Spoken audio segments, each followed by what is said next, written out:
You are listening to the Tricer Podcast, where we talk all things hunting, gear, and the great outdoors. Before we begin, let's start things out right and put God first.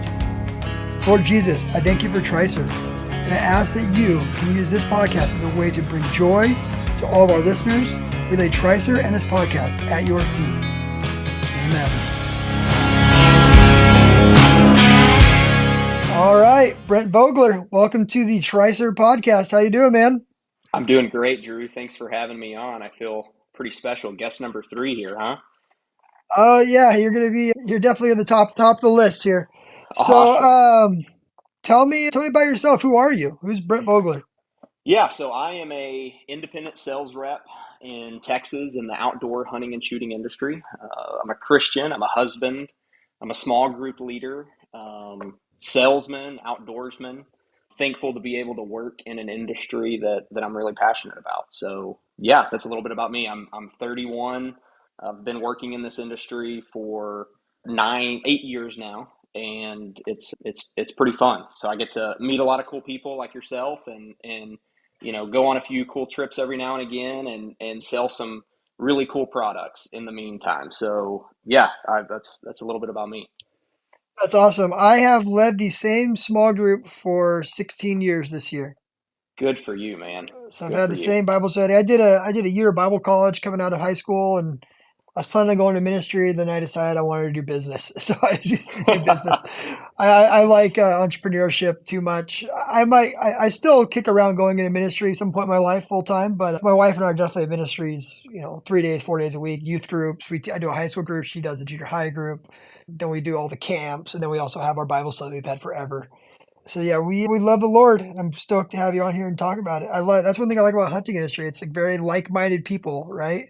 And It is, and you can, I think that the outdoors is a fantastic way to share that ministry. I was talking to one of my coworkers. I just got back from a high country mule deer hunt last week, and you're standing at the top of a 13,000 foot mountain, looking out at the beauty. And it's like, how can you not be a believer seeing all this? There's a greater power at work here, and I think that it's a great avenue to introduce people not only to the outdoors but to the Lord. So it's yeah, cool to those two work hand in hand. yeah, that's awesome, man. So you are in the outdoor industry. You're on the inside. You're an insider. So what do you like? You own a hunting company, or what do you do? You rep companies. What is it you guys do? Yeah, so I'm a manufacturer sales rep. I'm an independent sales rep. So, I have a specific territory that I work within, which is North Texas. And I work with accounts, dealers, box stores, farm and fleet stores. And it's like you go into any gun store, any grocery store, you go into a different hospital, and those businesses have certain products that they like and that they sell. And I'm the guy that goes in and tries to foster those relationships and sell products for manufacturers to those stores. So that it's a very relationship driven industry. And so, my job is to go and see these mom and pop shops or these box stores on a daily, weekly basis, monthly basis, and, try to take up shelf space. And, I'm wearing my Browning polo right now, as you can see. So Browning is one of the brands that I sell for currently.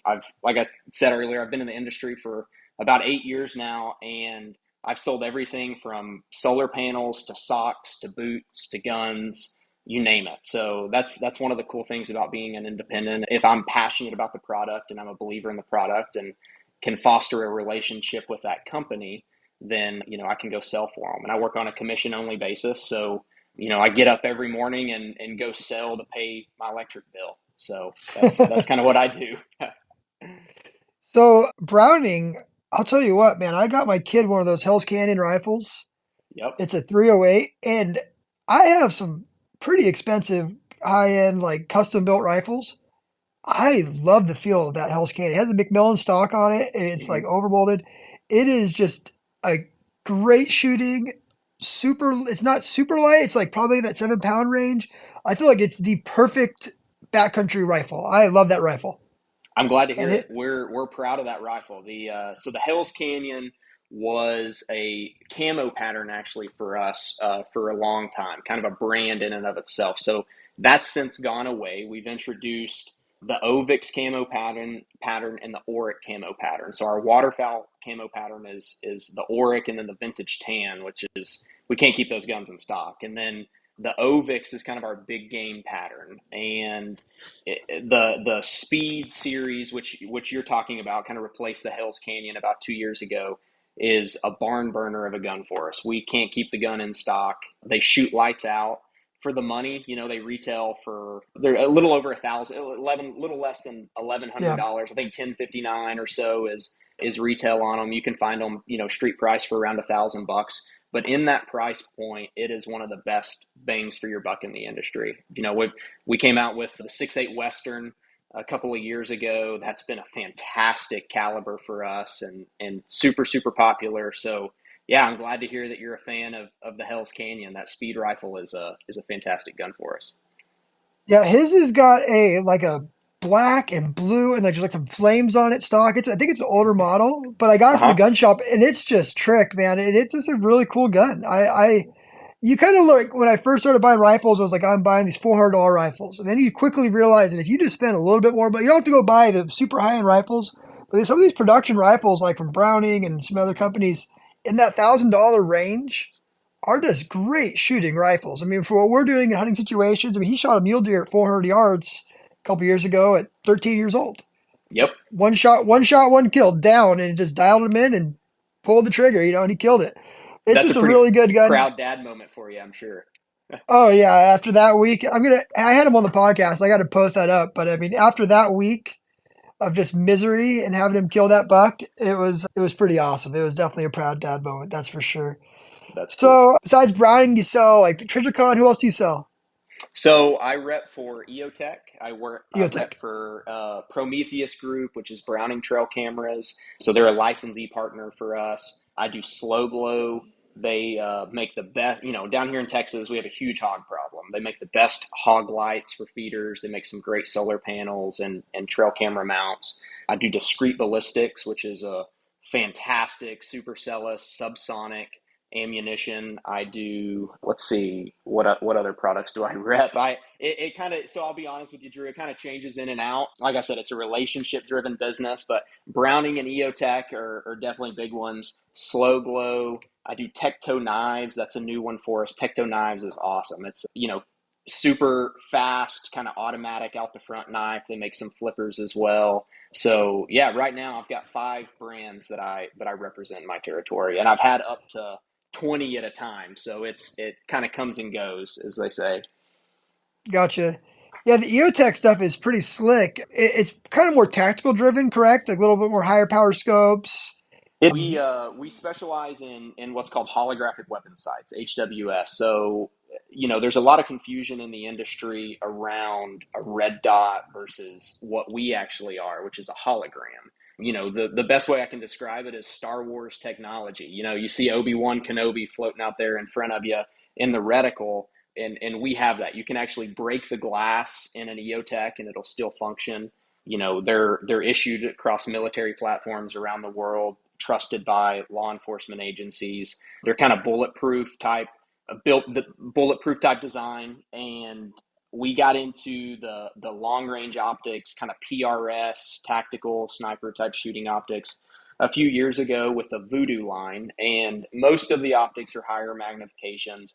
They're built a little heavier, but man, they're bulletproof too. They kind of don't fail. They're fantastic optics. But hunting in the backcountry, kind of doing what you and I do, we do have a couple of options that fulfill those gaps, but it leans more towards the tactical side, and that's kind of nice about what I do as an independent rep is I can call on the standard mom and pop shops and sell them Browning, and then I can go call on the tactical type shops and sell them EOTech, and so having a diverse portfolio, like I do, I can go call on multiple types of stores and increase my revenue stream. So Sweet. So how'd you get into hunting? What's your background in hunting?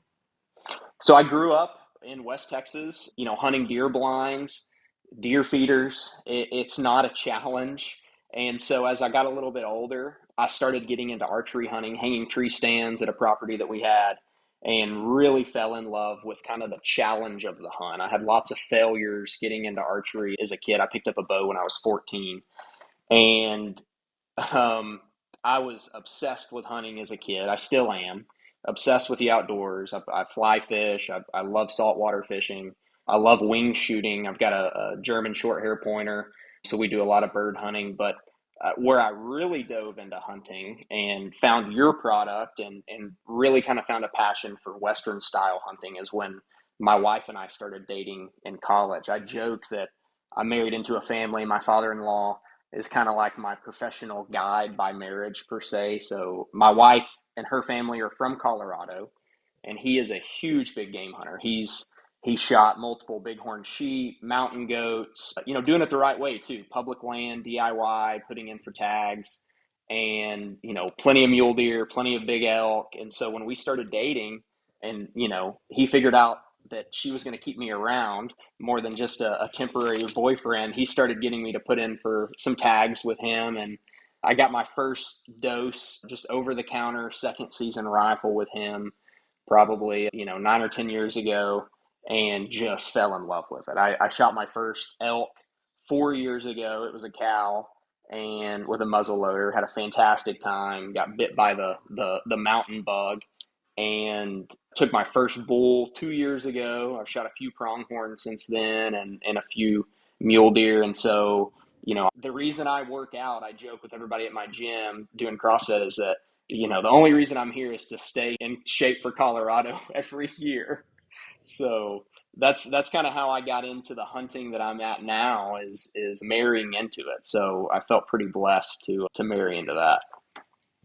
Yeah, I think when people go Western big game hunting, they either love it or they hate it, right? So I've never done the sit over a feeder thing, which is real popular in Texas. I'm not knocking it. I would do it. Like if I want to go to Texas and go hunt a feeder, I'd go do it. Sure, why not? But some people like that. They want to be in a nice, cozy cabin, get Hmm. up and be in a warm truck, drive to the blind, sit in the blind with a little buddy heater going, and some coffee, Yep. and right. And then other guys, like me, just want to be miserable, Well, that's what we have joked that about last have week. that Is experience. exactly, we joked about that last week. Of there's an episode on King of the Hill where the guy says no agony, no braggony, and you it's just so much more rewarding when you suffer a little bit. It seems like that bell curve of risk versus reward is so much higher when the Mhm. conditions are a little tougher, and it kind of sucks a little bit. I'm not going to lie to you, Drew. Last week was kind of miserable. It rained for 5 days, and I don't think I had a dry pair of underwear by the end of the week. So Oh man, I've actually heard. Were you running that Browning rain gear? I was, man. I was running the I've Pack heard Light. it's. Yeah, it's Gore-Tex. It's, top of the line stuff. It works great. I learned a lot on that hunt. And, PSA for all you people out there that have rain gear, you have to treat your rain gear. If you wash it and you dry it, you need to retreat it with DWR because it will get wet eventually. But yeah, it held up. It did great. I was more than happy with, there's nothing better than being a user of the product and walking away and it meeting all of your expectations. That's what makes what I do really fun. I have never washed my rain gear. I just pressure wash that thing off when I get home and throw it in my hunting box. That's it. I've never washed it. Yeah, Even yeah. washing even like my puppies and stuff. I don't really I'll hand wash them maybe once a season, twice a season. Okay. Like I just try and keep everything's so delicate. It is. It is. A lot of people got into the scent stuff, the scent killer type game years ago, and so I think I've got some scent killer laundry wash that I always, I come home with, blood stains on my jacket or whatever else, and so I'll throw it in the wash with that stuff. But yeah, retreating your rain gear is very important. People, make sure that you get you some DWR or Nubuck or whatever, and retreat that stuff. Yeah, I haven't really done the scents because when you're hunting out west, it really doesn't matter. You just play in the wind, right? Because it's just like you're gonna sweat and stink within 15 minutes of leaving the truck. But one thing I do for my stuff is for blood, I can use hydrogen peroxide a little bit. That'll pull it Hmm. out. And then also, I love using the OxyClean. I'll put it in the cooler or a bucket. I use OxyClean for my game bags, so I don't use bleach. Our game bags are orange too, by the way. So use the OxyClean on it. Hmm. But Yeah. you put your stuff like your bloody pants into a 5 gallon bucket or a cooler with a scoop of OxyClean, and I swear it pulls all the blood out of it. You just rinse it by hand and then wash it, throw it in the washer real quick, and you're done. Yeah, So that's a great idea. OxyClean is a great way to get the blood out. So tell me about like what's some of your first hunts? You have like some of your buck fever issues, stuff like that. Yeah, it's I suffer from the buck fever bug bad. I've never been able to get over it. And you hear people say all the time, you lose that and it's just not as fun anymore. And I've fortunately I've never lost that. And I don't know where it comes from. I've had it ever since I was a little kid. I think my dad and mom have stories about sitting in the deer blind with me and I'm shaking so bad. I shoot the feeder instead of the deer, like 3 or 4 feet high. So I shot my first deer when I was 7 years old, I believe. We had a fantastic deer lease and, it's your typical Texas deer lease. You've got feeders and deer blinds and, back then you had the game cameras with a Kodak film that you actually had to go get developed. So it was like Christmas morning every time you went to Walgreens or CVS to go pick up your game camera photos. And half the time it's just pictures of weeds you're going through. It's the brush, Yeah. setting the sensor off. But yeah, so I grew up hunting. As a young kid, sleeping in the deer blind at the feet of my dad or my mom as we hunted. We would always whitetail hunt. I grew up quail hunting, grew up dove hunting, and so I've always been an outdoor. I was very blessed and very fortunate to grow up on a farm or a piece of property. And my very first gun, actually, when I was a kid, was a Browning BL-22 that my mom and dad gave my brother and I for Christmas when we were kids, and I still have it today. I've shot probably thousands of birds with that little short stroke, 22. It is a fantastic gun. I love it. And so, yeah, introduced to hunting is a really early age, and yeah, buck fever, man, it's real. I still get it today, 20 something years later. And when I shot my mule deer last week, my buddy was joking because I was shaking so bad I couldn't get my rod back in the rod holder Oh, after it I was muzzle. reloaded. You're Yeah, muzzle hunting last week. Okay. I was, yeah. So I still archery hunt. I love archery hunting. Muzzle loading though, it's just it seems to be the areas that we hunt in Colorado. It seems to line up a little bit better with the elk rut. I've kind of got it down where I can draw every third year a tag. So I'll draw an antelope tag one year, and then I'll draw a mule deer tag the next year, and then I'll draw a elk tag the next year. And it's pretty cool because I can kind of count on a tag every second or third year with muzzleloader. Whereas as a non-resident of Colorado, if I were to be rifle hunting, even archery hunting in some areas, it could take me 5, 6, 7 years to draw a tag. So muzzle loading is still one of those kind of really cool ordeals where I can get a tag within a few years and hunt some pretty good areas and have an opportunity to get some good animals. Yeah, no kidding, man. I had seven. They got me with they reduced the tag limits in an area because of all the winter kill, but I had 7 points. Thought for sure I was going to draw a rifle tag, and it just didn't happen. Yeah. Talk about muzzleloaders. Shameless plug for my buddy Jeff Clemens. He owns muzzleloaders.com. Okay. And so, I mean, they are like one of the largest online retailers for muzzleloaders, anything muzzleloaders that you want. And it's a great company owned by conservatives up there in Oregon. Great dudes. What are you shooting for muzzleloader? I'm shooting an old CVA. So the Okay. company that I rep through, one of the guys used to rep CVA back in the day. He had a gun that he held on to. He got out of muzzle loading hunting several years ago, but I shoot a CVA Acura. It's, to be honest, Drew, it's probably 10 years old, but it works fantastically. I shoot it pretty well. If you ask my father-in-law, he might say differently, but I think I shoot it pretty well. For me going just once a year, pulling it out of the safe once a year and shooting it does just great. So, the states that we're muzzle loading in are primitive states, so you're not allowed to have optics. You've got to have, open sights. You can't have sabots, and so it works out perfect, man. Dump the powder in, put your power belt in, and put the old iron sights on it, and hopefully when the smoke clears, you got a down animal. Yeah, so I'm running the same gun, Okay. and then I'm running it's like a stainless one. It's like $500, some 400 or 500 bucks. And then I got the globe sights. Have you ran the globe sights yet? Yeah, so I'm using the Williams and Yes, yeah, yeah. You put the globe crosshair sights, in the and front. Yep. Yeah, it's Yep. slick, Absolutely. man. And it has the height measurements. And then for my bullets, my same guy who owns muzzleloaders.com also owns Thor bullets, and they're a non-saboed copper bullet. And they Correct. are they are super accurate, and they are a great bullet. So if you're looking for a good bullet, man, those Thor bullets are awesome. And they have a cavity, so they self expand to pressurize. So you don't need a Yep. sabo, and then they just are very very accurate. Yep, So yeah, yep. check My those out my too. my buddy was shooting Thor this year, so I didn't order mine in time to get mine in. But yes, he was running the Thors this year and really liked them. He found that they were, a little bit more inherently accurate than some of the other bullets out there, and was really happy with the performance. So, non shameless plug to Thor bullets as well. Yeah, and then are you running? I'm running the white hot pellets. Are you running pellets or are you running powder? Powder. I'm running So powder. like with a black horn, or what are you running? Well, so that's I tried to switch to Blackhorn this year, so I'm shooting Winchester 777, and it's a pretty dirty powder. I hate having to clean my gun every other Second shot. shot. Yeah, Yeah, it's. I and never realized until I shot a muzzleloader how dirty those dang things get.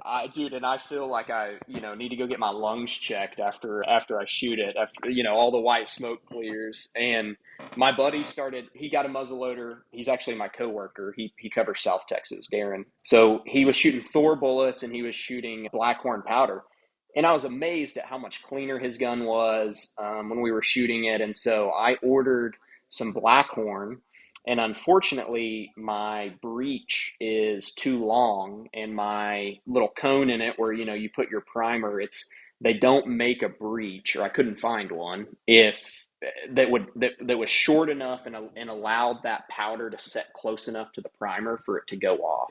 And so yeah, man, I couldn't shoot the Blackhorn out of my muzzle loader, so I'm still shooting the 777. But yeah, Blackhorn is probably the cleanest powder out there that I've found. So the white hot pellets are awesome. Okay. I mean, you just drop two of them in there and you're done. Two So pellets, I, done. I don't know if I can use pellets in Colorado though. You gotta look and see if you can or not. I don't Yeah, know. I yeah, don't I'll know have to the double rules on check. that. I was wondering that myself this year because I was looking at doing a muzzleloader tag. Hmm. So it's something to look at. But those white hot pellets, man, they are just. It's so simple with the Thor bolt, the white hot pellets. And I use like a Winchester primer. Just put it in together and go shoot Oh Winchester yeah, shotgun primer. All yeah, that'd right, be so you really handy. Yeah. see you shake a lot when you shoot stuff. So keep going on this. Yeah. Yeah, so I this is a great segue to jump into my elk tag two seasons ago. I'll never get to live this down. So, it took me 3 or 4 points to draw the tag, and drew a trophy unit tag, as they define it in Colorado. There's some really good bulls in this unit.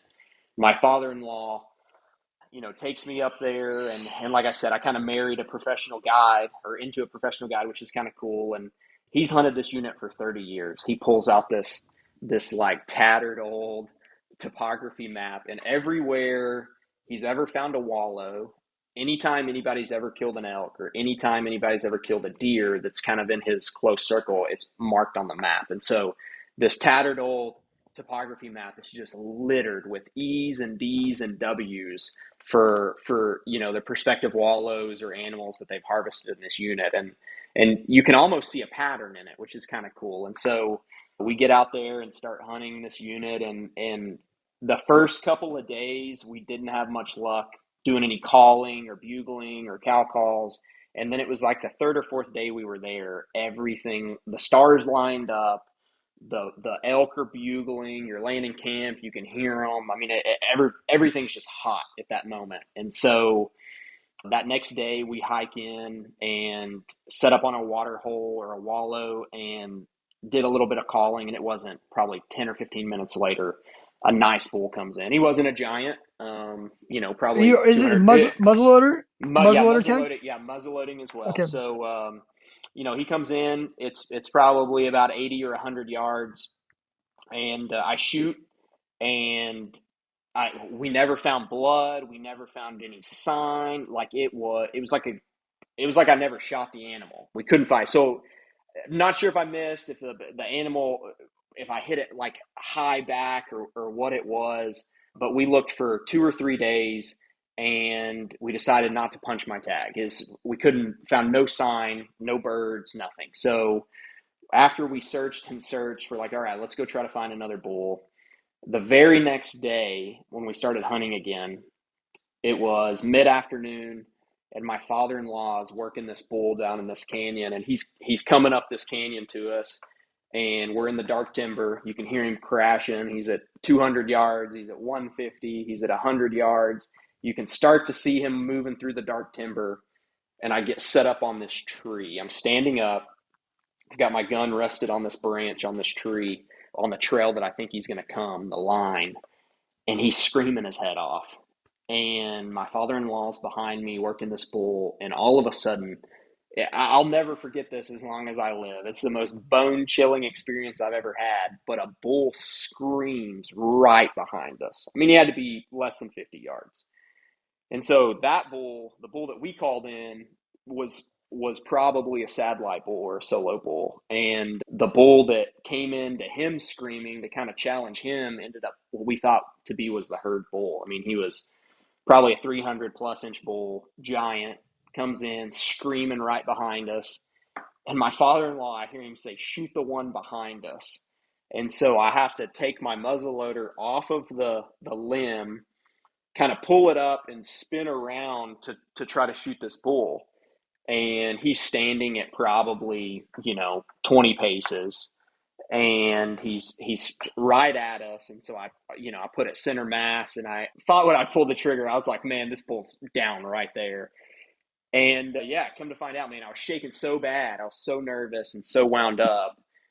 He's standing between two trees, and I literally shot the tree that he was standing in between. And Oh so man. the bull takes off running. My father-in-law is telling me to reload, and I'm shaking so bad, this buck fever, that I'm shooting 100 grains of powder, and I maybe got 40 grains of powder in the gun. It's just going everywhere. So he hands me his gun. He's got a tag as well, and so we take off after this bull, and we're looking for sign, we're looking for blood, and lo and behold, we go back to the spot where I shot, and we see that there's a 50 cal muzzleloader bullet just right in that tree, man. And so yeah, my trophy picture for that year was me standing next to the tree. We ended up going home. We also had mule deer tags. So COVID kind of messed that year up in terms of my kind of every third year drawing a tag. So I actually drew a muzzleloader mule deer and a muzzleloader elk tag at the same time. And so we spent the last 2 days chasing mule deer, and my father-in-law shot a really good mule deer up on the peaks. And then I was a little discouraged. I got a pretty good little father-in-law speech about, it's the fourth quarter. There's 2 minutes left in the ball game. Pick up the attitude, go score a touchdown. Let's go get a deer. And so I ended up being able to get a deer on that trip. So I brought meat home, which was pretty great. But yeah, I missed out on that big bull, on two big bulls, actually three technically, and yeah, I blame it all on the buck fever, man. My father-in-law says he's never seen a guy shake so bad. So that's what makes it exciting, though. I can't get that feeling doing anything else in life, so I keep going back. I can say when they're screaming that close to you, though, it's like nothing else. You can feel it inside your bones. I mean, it does get you worked up. It It does. does, it does, it does, and it's so cool to it's turkey hunting is a little bit that way in a sense, but it's so cool to be able to actually interact with the wildlife and be able to call them in and have that close interaction. It's just there's not a lot of animals that you get to hunt out there, especially big game animals that act like elk, that get so fired up, and they screaming their head off. It's an experience unlike any other that I've ever got to do. And so yeah, man, I've gotten bit by the bug bad. Yeah, I mean, you hear it all the time, but I mean, if you got to have sex 1 month a year, I guess you'd just go crazy. I don't That, know. that's exactly right, man. I mean, imagine if all of our testosterone was pent up for a year. So you're Yeah, exactly you get right. 11 months. It's the craziest thing is like they're best friends. Like they herd up together. They bachelor groups. Same thing with deer, bucks. I mean, they're all friends. And all of a sudden, like that rut kicks off, and they just want to kill each other. They I do. mean, they're out there. They are just trying to kill each other, and they do kill each other. They And do. then, and then everything comes, kind of winds down mid-October, and hey, man, sorry, let's go hide in this hole back here. They're You all back know, together. Yeah. they're all Yeah. back together again, and Yeah, we I don't could. know what I came guess we over could me. learn a Sorry about thing from that. wildlife. Yeah, I guess we could learn a thing from wildlife. Don't hold grudges. So it's kind of cool to see them all get back together in those bachelor groups at the end of the season. So Awesome. Okay, so kind of wrapping it up. What do you got coming up? You got anything cool? Any kind of big hunts coming up, or? So this year, that's pretty much it. My high country mule deer hunt last week was kind of my big tag for the year. I'm going to do a lot of whitetail hunting this year. I've got some quail hunts and some waterfowl hunts that are coming up. I'm actually going to go dove hunting this weekend. Get my dog out. Um, you know, I try to stay busy in the outdoors during the fall. Unfortunately, working in this industry, one of the downfalls is that, when the stores are the busiest is kind of when I'm the busiest. We're Yeah. we're we're in stores trying to get reorders, trying to get fill-ins, and so I spend a lot of my time in the fall actually working, and I got to pick up some fishing and stuff during the summer during the slower times. But yeah, I'll keep myself busy with some whitetail hunts and some quail hunts and dove hunts throughout the fall. So Do you have anything planned, like any kind of more adventures planned, like those kind of like hunts? no, we've got Alaska hopefully next year. Listening to your last podcast episode, it sounds like you and your previous guest had a similar experience. We kind of got burned. We had a hunt planned in Alaska for 2020. COVID happened. They shut the unit down. The outfitter actually, quote unquote, went out of business and said, "Thanks for all the money that you paid us. See you later." And fortunately, another company bought them out and reached out to us earlier this year and said that we were due either our money back or the hunt. And so we were able to go this year if we wanted to a different unit. We opted to let somebody else be the kind of the first group to go out, and so we're going to go next year. We're really excited about it. That's an Alaska caribou hunt. We've been trying to get planned for the past 4 years now. So fingers crossed that all comes together. I hope it all works out. I really do. But that's going to be the next big adventure. So Yeah, I can't wait to go. I definitely feel burned and a little bitter about the whole situation because, like we said, we didn't get our money back, and at least your guide's gonna take you to a different unit. We're not even, they won't even really return our phone calls at all. So it's just, yeah, I yeah, don't know. The we whole thing's kind of, I mean, got left a sour taste in my mouth. We were so excited to go to Alaska. You saved so long and you planned so long and you finally put it together, and then I understand the thing shutting down, but just the lack of response and cooperate, they're not cooperating at all. It's just basically, oh, sorry, you're out of luck and you can't have your money back. Yeah, unfortunately, and I don't want to knock the industry or any outfitters at all, but I think that unfortunately there's a lot of outfitters that don't necessarily run their business like a business, and cash flow is hard for them sometimes, and you get some questionable individuals in the industry, and they don't make the best decisions that are a good outlook on our industry or what they do for a living. And so, we had a very similar experience. But hopefully, this guy that bought them out will, do a little better job and fulfill our wishes. So, again, fingers crossed it happens next year.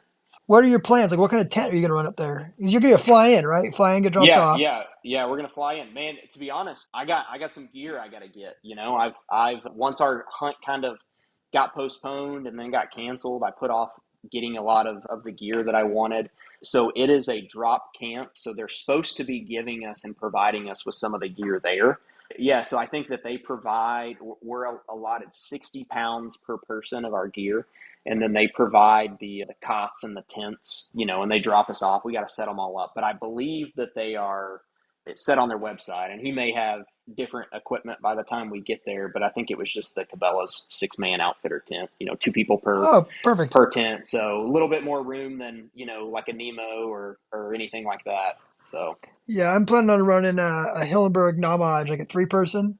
yeah, Those yeah, Hillenberg tents are just, I have two of them now. I've got an Anyan and a Namaj, and they are just incredible tents, man. I love them. Everything about them. You just stay dry. I've been in just ripping winds and rain and snow and just wake up feeling great. So Hillenberg is a great tent if you got to buy one, and I recommend it. I want to go out there. I'm going to do this caribou hunt. And I really want to go up there and do a float trip. I want to go up there and do a float trip for moose really bad. It's high on my list. So that's like the adventure I really want to do before I get, I mean, I'm not old by any means. I'm 37, right? But I would love to go up there and with my boys and just float and hunt moose and try and get one Yeah, down.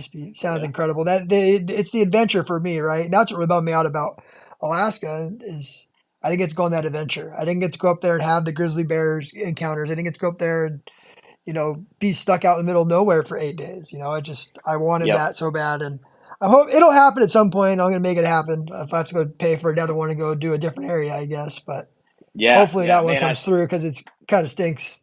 Those moose, man, those are cool animals. We last week we actually got to help pack out my father-in-law's one of his best friends Colorado Shiras moose. So he drew a tag. It took him, right at 30 years of putting in as a resident. There's not very many people that can say they got to pack out a Colorado moose. And so I got an experience with a moose last week, but man, they are nowhere near the size of The the ones in Alaska. Alaska. Yeah, the Alaska moose. We've got a buddy, Darren and I, that went on a float trip, and two guys, one of them tagged out and got a moose, and he sent us a picture of him setting on top of it. And man, you look at that and it's like, man, it'd take almost two of you to pack out a ham on one of those things. They're giant Oh animals. yeah, over 100 pounds. Yeah, that, Yeah. that that says a lot about you, man. A lot of people would get a phone call and they'd probably send that guy to voicemail if they knew he had a moose tag because that's not a fun pack out. So good on you and No, your it's cool, father-in-law for man. packing That's that thing out. yeah. It was a cool experience, man. And again, like I said, being able to share the outdoors with others is part of the whole experience, man. When you get out there with a good group of friends, family, whatever it is, and you get to see God's beauty, you get to see God's creation, and everybody's got a good attitude and kind of suffering through it together. It just makes it that much more enjoyable. Makes you want to go back next year. Gotcha. Well, with that said, great podcast. Where can we find you at? Do you want people to find you? Yeah, sure. I'm not crazy active on social media, but I am on social media. Look me up on Instagram, Brent Vogler, BrentVogler. If you add me on Facebook, I probably won't accept your friend request, but you can follow me on Instagram if you want. I post some hunting stories and pictures every now and again. So yeah, more importantly, man, follow Drew at Tricer. They make the best tripods, dude. We found some big deer last week using a Tricer, man. And I tell you what, you reinvented the most obvious wheel ever with the tripod game. I mean, you think about it, a pyramid, the big section's on bottom, right? That's where all the weight's at. Every tripod you look Yeah. at on the market, you got the skinny legs on the bottom, and that's not how they should be. I mean, you make a fantastic, lightweight, stable tripod. So thanks for being an awesome manufacturer and making a great product. Oh, thanks, man. Yeah, it's nice having guys like you say that. It's I can say it till my face turns blue. But the great thing is all you guys out there hunting deer and elk and caribou and all this stuff, and they're using this stuff, and everyone's seeing it. And when you do hold it, it's kind of selling itself now. It's our organic sales have just been through the roof the last couple of months because everyone's really starting to get out in the field and they're putting their photography tripod next to their buddy who has a tricer. They're just like, I got to go buy a tricer. I gotta. That's awesome, man. That's So awesome. it's cool. Yeah, in 2024 we got some really cool stuff coming out too. So I'm excited for that. So we're just Well, getting started with tricer. I can't wait, man. I'll be a consumer. You make a great product. So Awesome. Thanks, Brent. Man, what a great podcast. awesome, Drew. Thanks for having me on. God bless. Thanks for listening, guys, and we'll talk to you soon.